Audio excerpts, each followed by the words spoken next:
All right, everybody, welcome back to another episode of Mini Debates. Today we're debating, would you rather get rid of your love life or your work life? And let me set the parameters around this debate before we get into it. So work life doesn't mean you stop making money or you stop working. It just means that if there is a trade-off between like working hard or being ambitious or like grinding on whatever you're doing because a relationship is involved in your life or because you get into a relationship, then you should prioritize the relationship with the significant other over the hard work and the crazy amounts of grinds it takes to do whatever else you're doing on the side. But you obviously like still have to make money to survive and stuff. Who would choose that? So I'm arguing that you should give up your love life. Of course you would choose that. Not your work life. You loser. And it's for one main reason.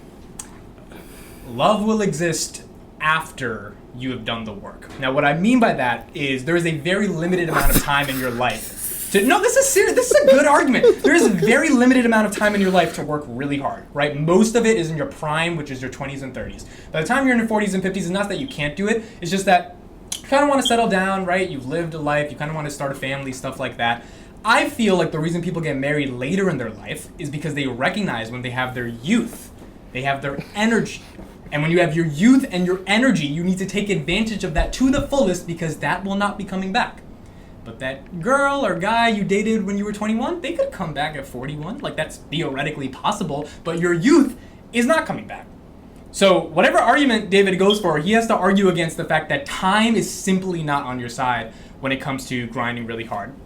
And the second reason for this is that it's just better if you make it in life, and make it is subjective, but make it means, work really hard, grind on your thing, versus if you get a partner. And what I mean by that is that, yes, everyone wants love and everyone wants a partner, but again, I think there's time for that later. If you don't end up achieving or at least attempting to achieve your dreams, the regret that creates in you is ultimately put onto the kids that you eventually have with that partner, and now you impose these weird sort of norms on them because you're like, oh, I do it because I married your mom when I was 25 but when there was no reason to, and now I have these two kids that I love, but I don't know how I want to let them live their lives because I didn't ultimately go. For me, just because, for me, I've started to not focus on girls and stuff like that because I want to focus on my craft. And it's just because you get pussy doesn't mean you get to live 9 times, right? And I think that this is a very big... I think this is a very important...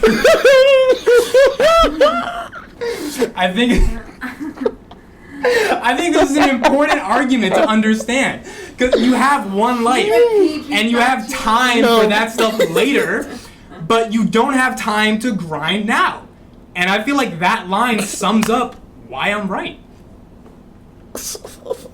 That was the pun. I told David was gonna blow him away in this debate. You should. I didn't catch the pun. Wait. Oh my God! No. Wait, so you just started laughing because I said a R-rated word? Should we break it down to her? I don't think it's worth breaking it down. No, we can break it down off camera. You really don't get it. I'll say it again. Even if you get it doesn't mean you get to live 9 times. You can say it. Yeah. Even if you get pussy, doesn't mean you get to live 9 times. Cats. Because of cats? Yeah. Wow, that was... You should have told me that off camera so I could have stopped you. No, bro, this is fire.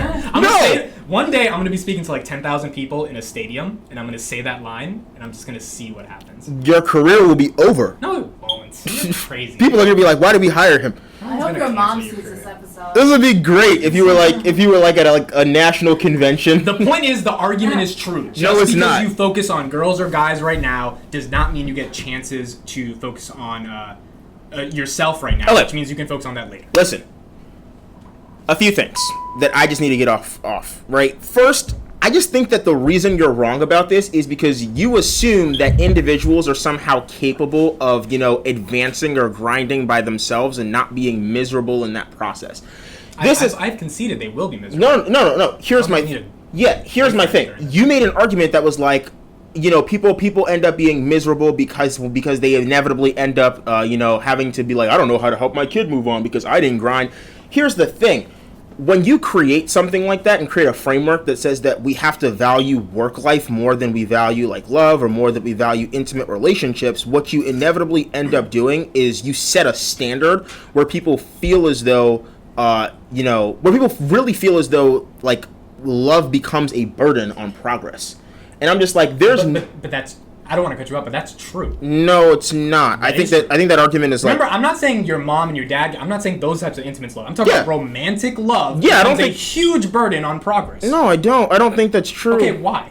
Well, because it seems to me like it's possible for you to be in a loving relationship and be able, like, you're asking me to prove a negative here. What is the proof that you end up... I just think it's logical. If you're trying to build something and you have to go have movie nights on Friday or, like, make sure you're emotionally... What if movie night is the thing that keeps you from going insane because you have to work 60 hours a week building a company? That's a bad argument because there can be a bunch of other things that are escapism. My point is prioritizing the relationship, making sure there's an emotional connection with that person pretty much throughout the entire week, throughout the entire year. You have to text that person. You have to make sure they're not angry. You can't give them the silent treatment. You don't want to text people? That's your argument? Texting is too much. I'm trying to build a brand. Texting friends and then having a girlfriend or boyfriend and having to make sure y'all are good. Like, you can't go without 5 days and not talking. You can not talk to your friends for a couple months and be fine.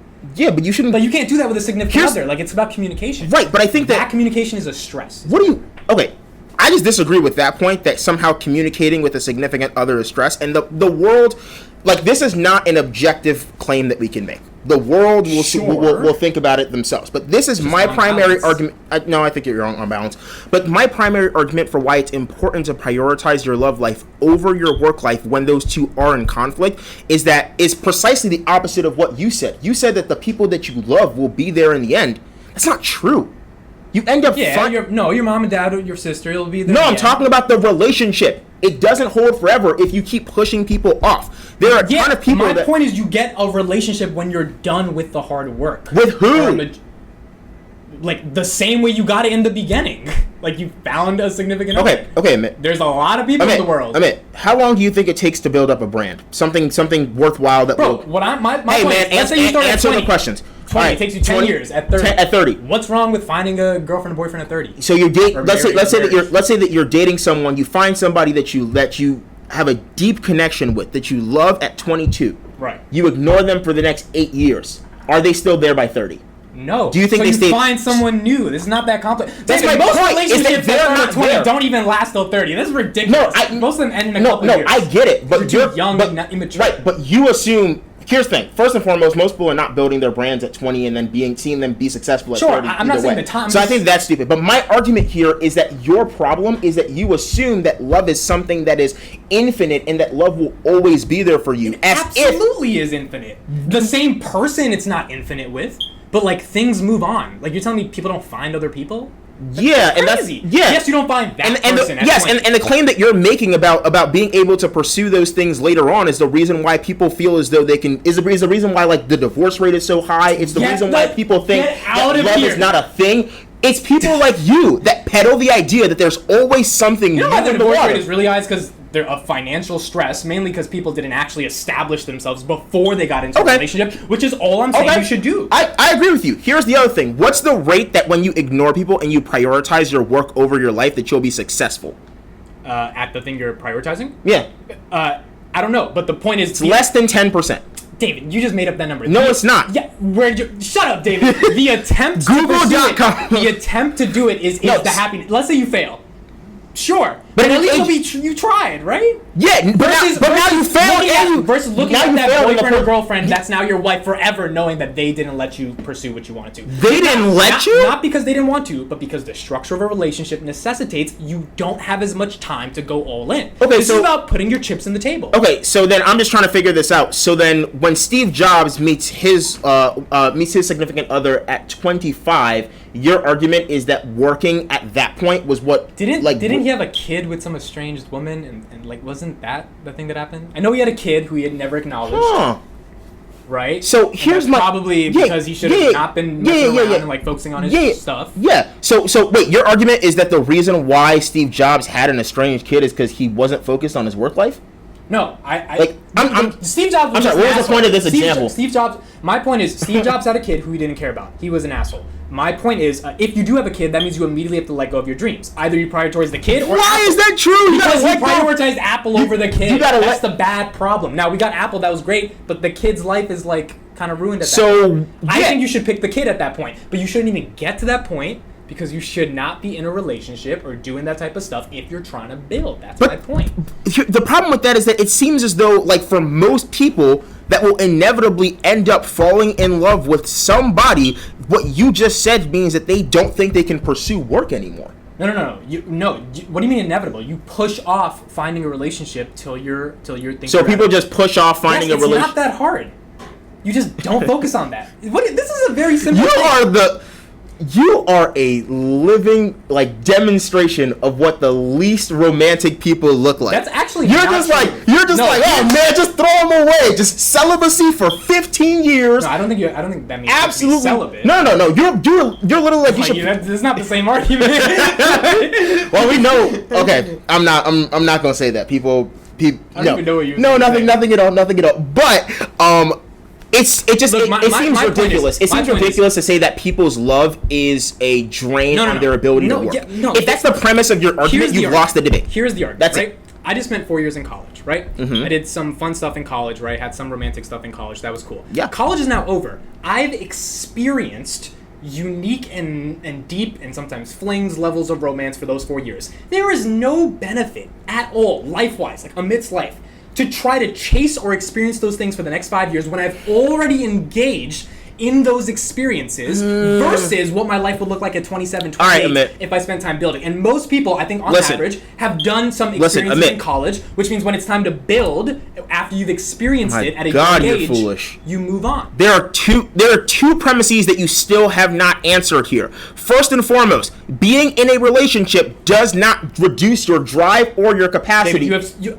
please explain to me why that's true. Sometimes it helps because your partner. Yes, no, I'll give you. Sometimes it helps. It gives you more purpose. Most of the time, there is a fundamental trade-off. If anyone, who's you gonna talk to me about? You don't have. What is your argument for this? Bro, when you're in a relationship, make a full argument. Your time is associated with the other person, not fully, but a large majority of it is trying to check up on that person, going on dates with that person, spending time with that person to develop the intimacy that leads to something. So your argument is that that trades off.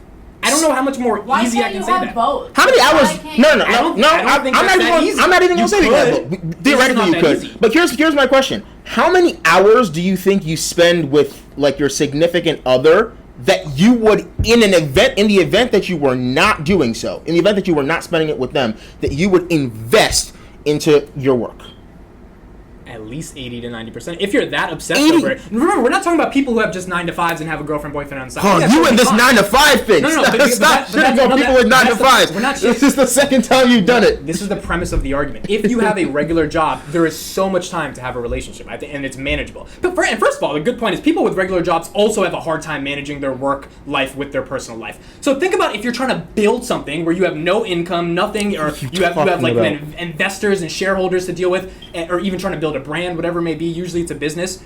You like the amount of time you have to dedicate to that if you're not with your significant other, you said hours, is a lot. Secondarily, the emotional capacity that you have to dedicate towards making sure your shareholder gets an ROI versus your wife getting some flowers on Valentine's Day is a lot more. And when you do get those flowers, they're probably going to be empty because you didn't spend time with them. Who is it more for? Do you spend more time on the shareholders for the ROI or your wife? I'm saying you should. No, answer the question. The shareholders, obviously the shareholders. So you spend more time on the shareholders than your wife, right? If you're trying to build something, yes. Okay, that's pretty obvious. Yeah. So your point is that it is good to do so. Is that it is good to spend more time on the shareholders. My argument is in that trade-off, you should decide not to pursue the romantic interest, to only dedicate your time to this. The problem with this is that very simple argument. No, it's a ridiculous argument because it also produces massive emotional drain, which is the second premise you haven't answered. But you've already decided you are going to build something, whether that's a company, a nonprofit, a social organization. And most people make decisions that they can and will do things that they can't pursue because they don't know what it feels like to be in that moment. You know how many times I've told myself that I'm going to work out? Exactly. Now let's imagine you told yourself something even bigger than working out, something like you wanted to start a crazy organization, and you had a girl on the side to worry about. Like, that is a very tough life to deal with. Yes, and I would absolutely hope that she would be there to encourage me, to help me through every step of the way, and to give me sanity in those late nights when I feel as though I can't go on. Right, and when you come home late night after late night, she's gonna go to the person who's not coming home late night after late night. That is just life. Then that's not. And then when she breaks up with you, the emotional fucking like sadness you're gonna have is gonna be even crazier. Well, then that's not a manageable. In the same way that you are making claims about the ability for your work life to be something that is successful, we must assume that these things are on the same plane. So if you're going to make a claim that says that these things are manageable and possible, I also have to be able to make a claim that says that in this simulation, that won't happen. No, my whole point is it's not manageable to have both. That's the debate. I think I would agree with you only if you had a partner whose emotional stability or emotional intelligence wasn't as high as yours. So for example, if you find someone who's super compatible with you who also has goals of her own or of his own, who's grinding on the side. Right, you can't find someone lame. You can both sort of invest and create together. However, if someone is dependent on you for their full form of happiness, then obviously not. So I think you're undermining the kind of. I think it's on you to find a good partner, not on the fact that you need to the reason I just didn't sacrifice mention that is because usually you don't find the power couple that both are grinding on their own and both come home at 2 a.m. Like that just doesn't happen. Well, even if you don't find sometimes, maybe. I get it. In that case, my argument is false. She I just get needs it. to have her own thing. She doesn't have to be an entrepreneur, but she needs to have something that she's fully motivated. Right, not everyone is Barack and Michelle. I will admit that, right? Like, I assume, I will give you that the power couple doesn't meet straight out of Harvard or whatever. Like that, for the most part, that is true. The problem is that it's still about a level of emotional intelligence where they can understand your grind. Yeah. So even if you are correct, like, in the same way that I can't expect you to, to make the claim or to defeat the claim that Barack Obama and Michelle proved that it's possible to do both. Yeah. I also would not, like, you cannot expect of me to be able to say that, like, just because there are people that, might need, like, you can't put the pressure or the burden of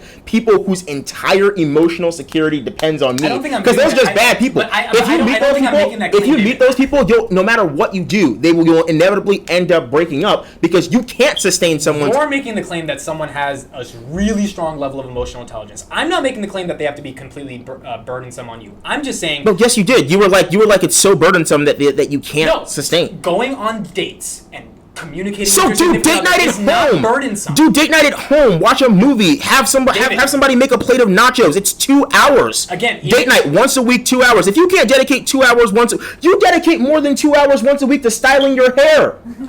That's just not true. Yes, you do. I've seen you. I've been here. I've shown up to the studio early. I've seen this. I think the issue is you just have not found someone who's like super duper compatible. Drop that little thing. No, my thing is like, I'm not compatible. It will work out. I don't think you guys are getting this is an intervention in case y'all didn't know. No, I'm very secure on this. I don't think you understand how long the courting process takes. And then after the courting process, it is. We are back in 1888. After the courting process, it becomes supreme, and I'm not talking about the clothing brand.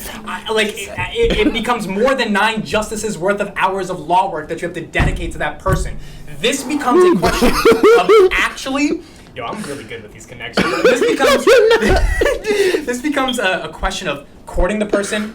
Then making sure like you have an established. Stop saying courting. That's people use that word. No. People use that word. No. Okay, getting someone's attention. Getting their attention enough to go out with you.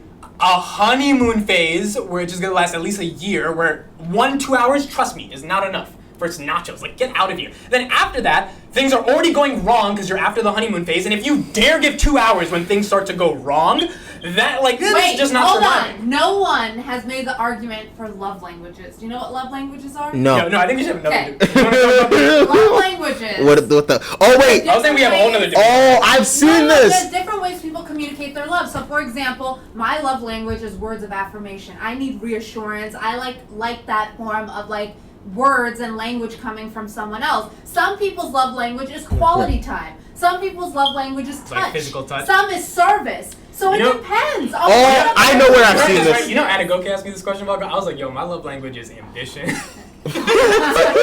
If she ain't ambitious. Right. So if you I don't find care. someone with the love language that matches yours, Okay, it'll work out. Here's my point. On balance, the emotional intelligence that you were saying is required for someone to keep up with your like insanity of doing stuff on the side is usually not there. The expectations are not there. For them to be that confident in themselves, not super burdensome on you, but for them to be on their own. I just disagree with that because I don't think it's that high a level, and I think that for most. I think it is. Bro. All right, bro. All right. Here's a 2 hours a week is not cutting it for a relationship. And the emotional connection of texting every day, which yes, you have to communicate. If you establish those boundaries ahead of time, it can be. Like it seems to me like if like I think you would have to find the most perfect person that you dated for a couple of years. I don't think that's a can't question jump of into it and be like, hey, by the way, I'm doing stuff on the side, so I know we just started, but like I'm not gonna be here for like 60 hours a week. That's not happening. But like when if it's a 2 years, 3 years established relationship, Alright, but like it seems like you just don't like texting, and that seems like Yeah. no, it's texting is just a metaphor for communication No, but- on the phone, FaceTime, like that stuff is required. You can't call someone an hour a day. You can't call Yo, an someone hour a day is a lot of time to talk Bro, on the phone. if You would be watching Netflix for an hour No, a day. if you're that committed, you are not watching Netflix. You don't watch an hour a day of YouTube or Netflix at all. I don't watch Netflix. YouTube is playing on the side, and usually I'm doing something. so you can call them on the side. Do a spreadsheet while you talk to them. You think you can? Do a spreadsheet. Alright, if you think you can just have a nice little conversation. Oh yeah, really? That's what happened in today? Oh damn, that's crazy. That sucks. Wow. Yeah, that's gonna last. You an have hour a a very day. logistical, logical view of this, and I think It is so, because people are confused. They're like, oh my god, at 22, 24, I need to like find my love. It's like, no, if you have an ambition, unless you don't have an ambition, if you have an ambition, that takes a back seat. It just does. Like, what is the point of worrying about that right now? Which probably is gonna fail, by the way. Okay. At 22, 24, at 30, when you're more mature, you have some income. I get it. But at such a young age? Well, here's the other question, right? I think that we're also missing the question of the way that we build up our capacity for when we are 30, right? It takes a lot to be able to... Okay, that's a good argument. It takes a lot of practice to be able to reach that point. The people that end up finding their loves at 30 did it because they were practicing at 20 and failed. So if you don't practice at 20, if you don't practice at 20, 4 to 5 years from 18 to 23, is that enough experience? Because now it's the bright line. I get your argument. You got to have experience. How much experience? I think 4 to 5 years, which is what I think most people have from 18 to 24, 25, is like a decent amount. Low key, yeah. No, it's logical. If you have 2 or 3 relationships, well, you need 7 relationships before you have to find the one. I think it's different for every person. I agree, but on balance, you need to know how to emotionally connect with someone. I think if you do that at 2 or 3 times, this must be a Googleable statistic. I think if you do that 2 or 3 times, you know how to court somebody. You know how to interact with people. I don't think you have to have a relationship every year, have a relationship for 7 years before you like are emotionally in sync with how you communicate to a potential significant other. At the end of the day, I agree. I'm trying to see if Google has an answer to this. That maybe you don't need to date people because that takes a lot of time. Dating That's my multiple point. people. But if you have fun. if you happen to find someone that you really connect with, I don't think you need to then sacrifice that. Yeah, I mean, I agree. So here's where I agree with you. If you find someone that's just like the one, figure it out, because you may never find that person again, right? That's some Ted and Robin type of stuff. You didn't get the reference, How I Met Your Mother? No, I don't watch that show. But if it's just someone like, oh, you might be interested, and it's not the one, or you don't think there's a potential to be the one, I don't think it's worth it. Okay, I just think this is hilarious. So I started typing, I typed in how many years of relationship experience is necessary, and basically what Google gave me on like that drop-down menu thing was, it started giving me ages. So it said, at one point it said, what is the normal age, or no, what age do people start dating and getting serious? It said 18, 19. I was like, BS. It's pretty normal. 18, no, like, it also said, and getting into serious relationships. I was like, none of those things are serious. At 18... I don't know, man. 18 is the first year of college. That's not serious. Okay, yeah, again. I feel like third year of college is when it starts to get serious. Okay. Right. Then the next thing was, what is the normal age to have a boyfriend? And then the next thing was, is it okay to have a boyfriend at 12? So then I clicked the drop down menu, and then the next question when you click the drop down menu is it okay to have to let my 11-year-old daughter have a boyfriend? And then I clicked that part of the drop down menu, and then the next thing was, is it okay to let my 9-year-old have a boyfriend? What is wrong with people? They just, every time I hit it, they just keep scrolling. How can you even conceptualize dating? I think they're joking. There's no way. No, but my question is, why is that the thing in the algorithm where when I hit the drop down menu, it keeps sending it down? There's no way. Like, I just feel like there's absolutely no way that a 13-year-old dating. I don't see that, bro. I see a lot of people dated junior year of at high school. 14, 15. I feel like we all pretended to. At some point in time, you really dated. Yeah, at some point in time, you had somebody you pretended to date at 13. You might have had crushes. Maybe you had like. Yeah. I had somebody I pretended. I was like, this is it. Like, if you look back on your life, like look back on where you were when you were 13, when every hormone is firing in your body at the same time. But there's no relationship in there at all. Yeah, but you pretended to. Yeah. Like, and the thing is, relationships are all subjective, right? Like, we don't know. There might be some extremely mature 13-year-old that decides they want to be in a relationship. But in my mind, a 13-year-old, bro. Don't say what you thought of. I know. Wait, say I don't know what I thought of. I swear to God, I don't know what I thought of. But here's the thing. Wait, hold on. What was that? I'm not. Wait.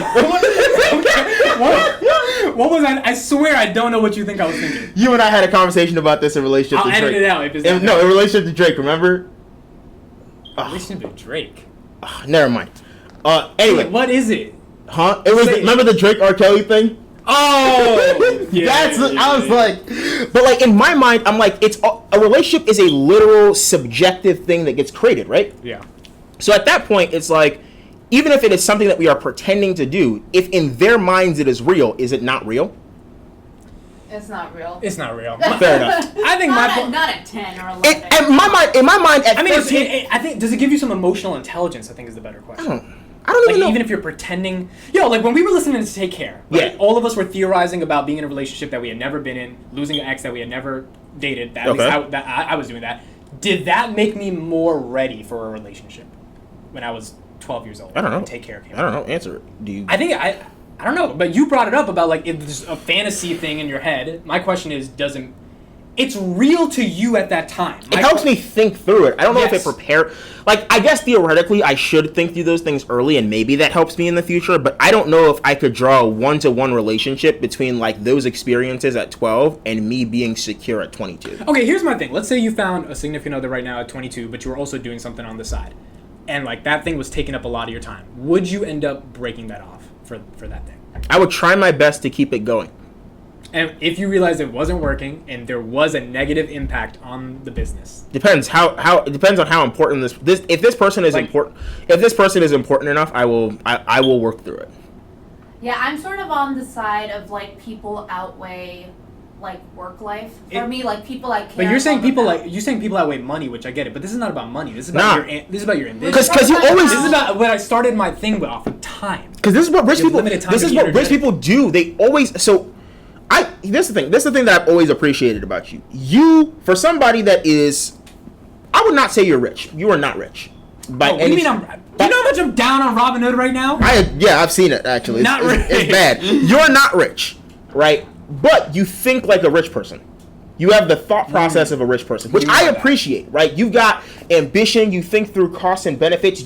I think I said this once as part of a structure debate that we did, but you, more than anybody else that I've seen, and I didn't give you the credit for this in the debate because I was just like, Amit doesn't get any credit until debates are over, but you think like somebody that has everything to lose, despite not having everything in the world, which I appreciate. I think that's dope. Because it's because the whole like you have one life to live. Yeah, so I value that. The thing though that ends up being problematic about that in some respects is that when rich people think through those things, they always have to then look back after they are done and look back on that one life they had, right? So even if you end up becoming 30, have a really or 35, let's say 35, you have a really really successful enterprise, but you have no kids. You look on Facebook, you see that the person that you were dating that you were really into at 23 has a kid with somebody else who was willing to take the plunge with them. They're living an okay life. They have a wonderful kid. She's living happy. Now you get into a marriage at 35. You don't have a kid until you're 37. You have a kid, and now you wonder, how much different would my life have been if I was this guy that was willing to take the plunge? Then you start comparing your wife and your kid to the potential life you would have had with the person that you always loved more, and that becomes the worst drain on your life. That is a super good argument. There's two premises to that. A, it is contingent upon letting go of the one, right? Because that's the person you love, not just a random person you found. You'll psych yourself out. Not with a random person, with the one. Yes. No, yeah, but who is the one? It has. You'll psych yourself out into believing one of for like 6-7 months, and you're like, oh my god, this could be a thing. Then I'll psych myself out if I just let it go. Then I'm in your boat. I will try to make it work. But if it's just like something, if I mean, trying to but this debate has never been about somebody that you meet at a bar. Like it's got to be. We have to assume that there is some level of intimacy so before this I think conversation the second becomes variable real. finally then is just was the dream of the enterprise like fulfilling? Or like was it the Yeah, but most rich people you're end just up saying the making. family is always going to outweigh that. Yeah, the vision is always how could this have been better, because the person you let go will always be around. Like in the age of social media and interconnectivity, you will always get to see that person. Low key. My question is, if you find a new love, I don't know what's That. Yeah, that's not, I don't think your argument is contingent upon. I feel like rich people, that could just happen to anyone in general. Someone who has a 9 to 5. Someone You're saying who most rich people do that because they take a lot of time. But a lot of the people in those situations end up making the decision to like end up focusing some time on the relationship. Sometimes it works, sometimes it doesn't, and I'm okay with that. In my mind, what I'm saying is that for the people that are uber rich, they end up always having to think through the one that got away. Even if they were not necessarily the one, they more than anyone else, because they make the same trade-off that Amit incentivizes, they have to think always, well, did I let the one go away? I think your argument definitely makes sense. To me, it's just a No, question it's not even that it just makes sense. My argument's just correct here. No, but this is where your argument has a flaw. If you did live that life with the girl who was the one, you had those kids, is there a ton of regret that the enterprise wasn't built? And if that is true, did you give up yourself here's the your thing. family? And a lot of people do that, and they end up really unhappy with that. And I don't know if it's as unhappy as the people who let the one get away, right? But still built something right. big. But here's the thing. Because we're still selfish at the end of the I day. agree with you, but there are two problems with that. With that presumption that you've made. One is that you've never experienced that before. So it's literally so there is a scientific principle. So have you ever heard the saying, "It's better to have loved and lost than not to"? There's scientific evidence that says that is wrong, because we develop attachments to things we have, which makes them more painful than attachments to things we have never seen.